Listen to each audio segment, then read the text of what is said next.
Este canal no podía dejar de hablar de este tema con respecto a la guerra que se produce entre Palestina e Israel. No hemos podido hablar con anterioridad sobre lo que sucede en el Donbass o la situación de Armenia, y en ese sentido hemos descuidado mucho, pero mucho, los temas políticos internacionales. Es entonces que me veo en la necesidad de, bajo las condiciones actuales en las que nos encontramos, poder abordar esta cuestión, analizarla desde el marxismo, profundizar en las relaciones de clase y así poder dar con el carácter de la revolución necesaria a realizarse en estas condiciones de las que hablamos en la guerra de Palestina con Israel. He tenido la oportunidad de revisar los análisis tanto de Santiago Armesilla como Roberto Vaquero, y siendo completamente sincero, y aquí creo que muchos de ustedes van a concordar conmigo, de marxistas no tienen absolutamente nada. Puedes estar a favor o en contra de lo que digan, pero no creo, y esto es algo que voy a afirmar con total tajancia, no creo que una persona formada en el marxismo pueda afirmar que esos análisis son marxistas, porque no lo son. También la República Popular China, que con respecto a la guerra se olvida completamente del internacionalismo proletario y decide no ponerse de ningún lado. Claro, priorizando sus intereses de capital, priorizando sus intereses económicos y su relación con los Estados Unidos. Santiago Ormesilla decía que un marxista que no apoya a la China de hoy en día es subnormal. Bueno, será subnormal bajo los criterios que él considera, pero no bajo los criterios realmente marxistas. En respuesta a ello, y también para aportar a la discusión, al análisis y al quehacer político, vamos directamente con el contenido.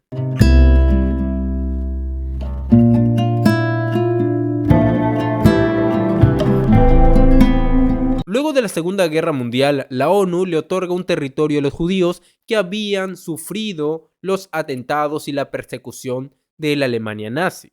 Este territorio se comprende como el Estado de Israel, un Estado que no es meramente de cuestión política, sino sobre todo religiosa, en el sentido de que estamos hablando de un Estado realmente judío, de un intento de nación realmente judía, religiosa. Luego de una constitución y un conjunto de mediaciones históricas, rechazar la política israelita es, para ellos, rechazar la religión israelita, la religión judía como tal. La cuestión política y religiosa se han fusionado de manera bastante compleja. Compartiendo territorio se encuentra el país de Palestina, y después de un conjunto de hechos históricos que no estamos en la necesidad de rememorar y repasar, porque este video no es histórico, sino más que nada un análisis marxista, nos encontramos en la guerra de hoy en día.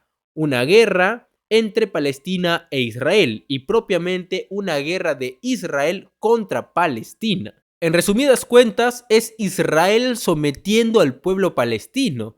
Es Israel bajo sus propios intereses atentando contra los territorios y la vida de los civiles palestinos. Ahora bien, en respuesta, las fuerzas palestinas, claro que sí, pueden cometer también actos igual o peor en el carácter del terror, pero eso no quita el carácter de la guerra que se está viviendo. Una guerra sionista, en este caso por parte de Israel, contra Palestina, y que dentro de Palestina pueden haber diferentes grupos, sectores, nacionalistas algunos, yihadistas y así, que también tienen sus intereses y responden bajo, pues, lo que ellos consideran que debe ser. Pero desde el marxismo nosotros tenemos que analizar las cosas desde las clases sociales, desde la lucha de clases, desde la esencia que penetra más allá de las apariencias y que nos permita obtener un quehacer político que a la vez nos lleve a un estado más progresivo de las cosas, a una futura construcción del socialismo. Así que vamos directamente ya con el análisis. El tomo 1 de las obras escogidas de Mao empieza con su análisis de las clases sociales en China y menciona lo siguiente: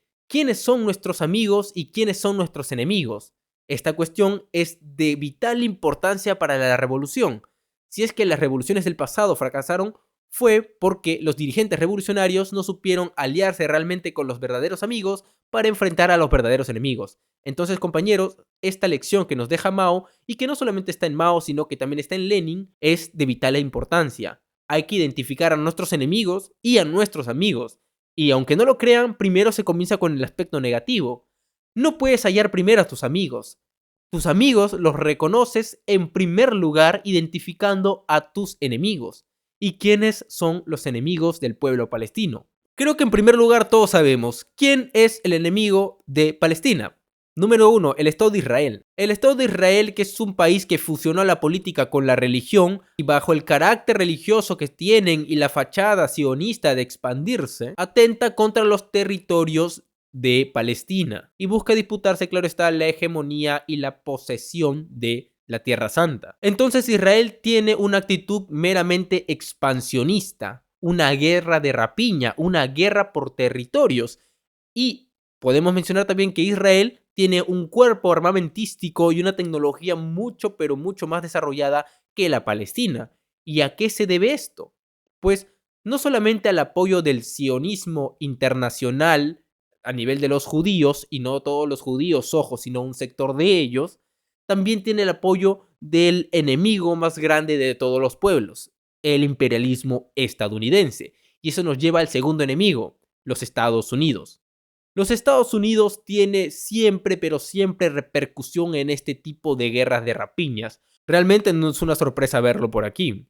Los Estados Unidos tienen intereses imperialistas en ese territorio que se disputa entre Israel y Palestina, sobre todo por el petróleo. Israel, al seguir la política de los Estados Unidos, que eso sí concuerda en ese aspecto con el sionismo, que también puede tener unas contradicciones con el carácter imperialista de los Estados Unidos, pero esa es cuestión secundaria. Lo principal es aquí que consideran ambos y concuerdan en la cuestión expansionista y la conquista de esos territorios, hace que los Estados Unidos se valga de Israel para poder aprovecharse y controlar esos territorios estratégicos, que son evidentemente cuestiones que necesita un Estado imperialista. Entonces Estados Unidos se muestra a favor justamente de Israel y no dudará en financiar y, en el peor de los casos, entrar a la guerra. Entonces los dos enemigos identificados para el pueblo palestino son Israel y el sionismo a nivel nacional e internacional, y los Estados Unidos de América, el imperialismo norteamericano. Entonces hasta aquí estudiemos la contradicción que se presenta. La contradicción principal es entre Palestina e Israel, con Israel siguiendo, claro está, la política expansionista sionista y a la vez teniendo como aliado principal a los Estados Unidos, pues nosotros nos damos cuenta de que en última instancia, ¿de qué estamos hablando? De una guerra de rapiña, de una guerra imperialista, una guerra por los recursos y el dominio de esos recursos, claro está. Eso hace que nosotros veamos y rompamos la cáscara de esta contradicción para ir justamente más a la esencia, encontrándonos con la contradicción entre nación oprimida e imperialismo o país imperialista. En una sociedad imperialista, la tercera contradicción es de este tipo. Si no, recordemos lo que nos dice Joseph Stalin en Los fundamentos del leninismo. Stalin menciona lo siguiente: la tercera contradicción es la existente entre un puñado de naciones civilizadas dominantes y centenares de millones de hombres de las colonias y los países dependientes. El imperialismo es la explotación más descarada y la opresión más inhumana de centenares de millones de habitantes de las inmensas colonias y países dependientes. Este tercer tipo de contradicción característica del imperialismo, que es estudiada por Lenin, claro está, y sintetizada muy bien en Los fundamentos del leninismo por Stalin, es una cuestión que se está cumpliendo justamente ahora. ¿Y qué nos decía Lenin? Lenin decía que tenemos que convertir una guerra injusta en guerra justa. ¿Qué es la guerra de rapiña? ¿Qué es la guerra imperialista? Es una guerra injusta. Pero justamente la guerra injusta nos permite convertirla en su contrario en una guerra justa, en una guerra de liberación. Entonces, bajo ese estudio particular de las contradicciones que se presentan en esta guerra, Palestina tiene que emprender una guerra de liberación, una lucha por su liberación. La lucha nacional reviste en este caso a la lucha de clases. ¿Se comprende? La lucha de clases adopta la forma de lucha nacional en esta situación particular, algo parecido, no igual, a lo que vivió China. Hay un frente revolucionario conocido como el Frente Popular para la Liberación de Palestina, o PFLP, que puede llevar a cabo este tipo de revolución, una revolución de carácter nacional, una revolución de carácter antiimperialista, una revolución que no es en su momento revolución socialista, no es por ahora revolución socialista, sino revolución democrática, revolución democrático-burguesa, que tiene que ir justamente con la cabeza de la vanguardia revolucionaria de Palestina, y para ello se tienen que poner las pilas, tienen que ya movilizarse y ya tienen que empezar a politizar sobre esto. Pero si nosotros estamos hablando de una guerra de liberación bajo estas condiciones particulares, ¿de qué estamos hablando? ¿Quiénes son los aliados? Si ya hemos hablado de quiénes son nuestros enemigos, ahora ¿quiénes son nuestros amigos con quien debemos unirnos para enfrentar a nuestros enemigos? ¿Con quién debemos unirnos para enfrentarnos a Israel y los Estados Unidos?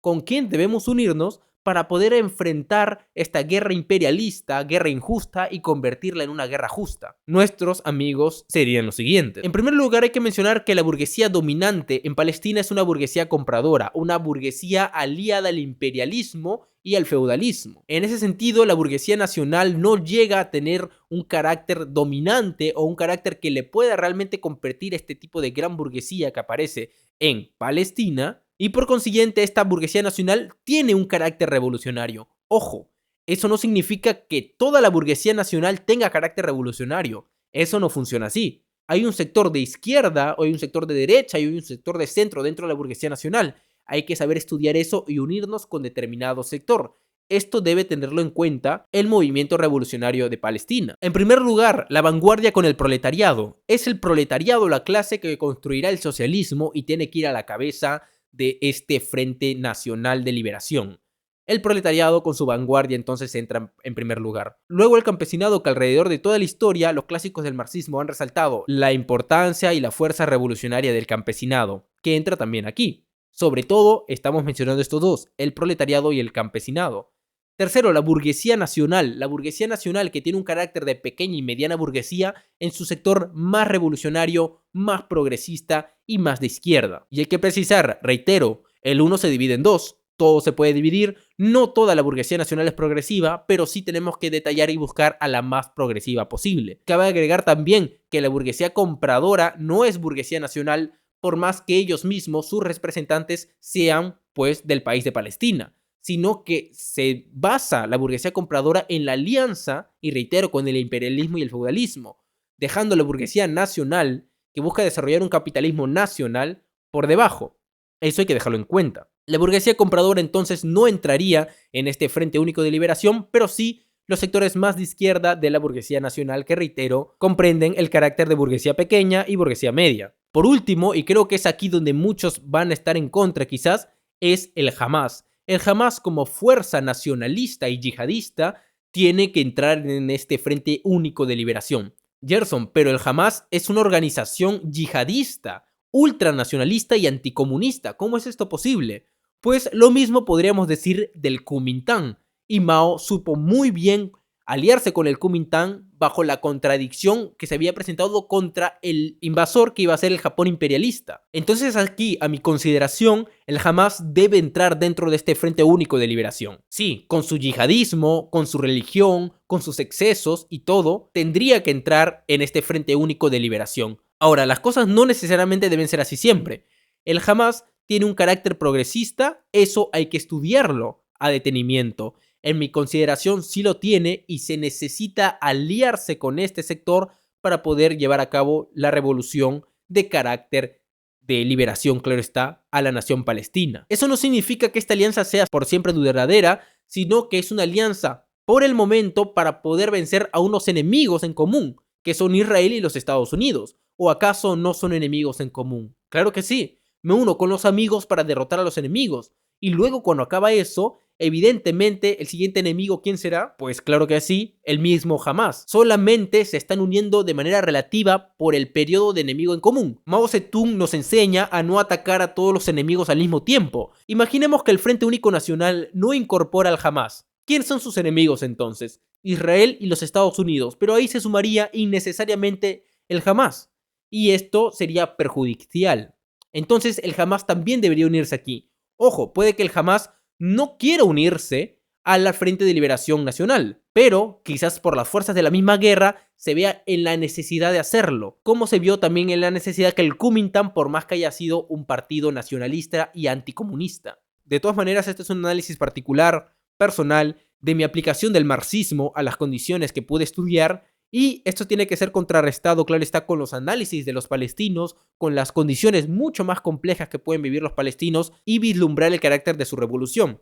En este caso, como mencioné, una revolución que yo veo tiene que ser de liberación, una revolución que adquiere la forma, en este caso sí, y después de mucho tiempo en que no la defendemos, de guerra popular. Aquí sí se debe aplicar una guerra popular. Y todas las características que les acabo de mencionar concuerdan y arrojan la necesidad de una guerra popular y la creación de una república popular. Así es, una república popular, no un estado socialista, porque las condiciones no dan para un estado socialista aún. Se necesita todavía esta revolución democrático burguesa con el proletariado a la cabeza, si es que hacen bien las cosas. Y luego, una vez se instaure la República Popular, empezar la construcción socialista. En realidad la cuestión es mucho más compleja, he tratado de resumir el análisis de la mejor manera posible, espero haya sido de su agrado realmente, y quisiera asimismo dejarlos al final con una cita de Mao Zedong que menciona lo siguiente: las únicas guerras justas son las guerras de liberación, no de rapiña. Los comunistas no apoyarán nunca una guerra de rapiña. En cambio, saldrán con valentía a apoyar toda guerra justa, de liberación, no de rapiña, y se colocarán en la primera fila de la lucha. Con estas palabras de Mao nos despedimos y nos vemos en otra oportunidad, compañeros.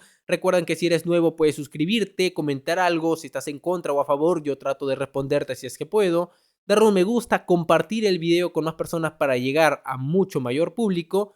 Y en realidad quisiera saber su opinión, quisiera saber qué opinan ustedes de esta guerra, qué posición tienen, si consideran que este es el análisis marxista adecuado, si no, tienen otro, también perfecto, pueden comentarlo y así. También no se olviden que tenemos un código de Yape que pueden ustedes utilizar para poder apoyar el canal de manera voluntaria, claro está, y nada más. Cuídense mucho, les mando un abrazo y nos vemos en otra oportunidad, compañeros.